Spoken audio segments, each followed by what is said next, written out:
देश ठूलो गृह युद्धमा फसिसकेको छ। जेनजीहरूले न्याय मागिरहेका छन् र जेनजीहरूले सुशासन र भ्रष्टाचार मुक्त देश मागिरहेका छन् र देशलाई राम्रो बनाउनको निम्ति जेनजीहरूले मागिरहेका छन् र न्याय मागिरहेका छन्। तर भ्रष्टाचारीहरू र हत्याराहरूले भने शक्ति आफ्नो देखाइरहेका छन्, शक्ति प्रदर्शन गरिरहेका छन् र आफूहरू कुनै हालतमा पनि नझुक्ने र आफूहरूले प्रतिकार गर्ने सम्मको चेतावनी दिइरहेका छन्। र आज एमालेले काठमाडौँमा ठूलो शक्ति प्रदर्शन गरेको छ र उसले भनेको छ हामी जेनजीदेखि डराउँदैनौँ र अहिलेको सुशीला कार्कीको सरकारसँग पनि डराउँदैनौँ। यो सरकारलाई तुरुन्तै असंवैधानिक सरकार भएकोले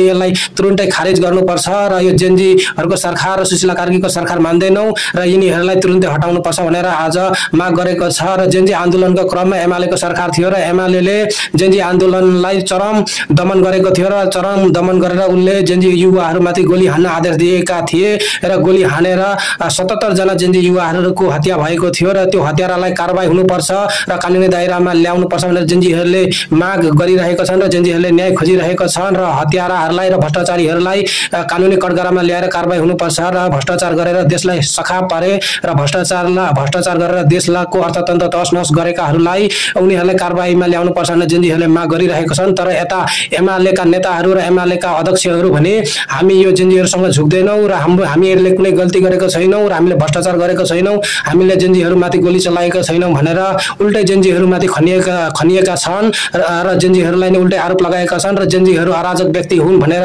भ्रष्टाचारी एमालेहरूले भनेका छन् र एमालेका कार्यकर्ताहरूले भनेका छन् र आज काठमाडौँमा हजारौंको संख्यामा एमाले कार्यकर्ताहरू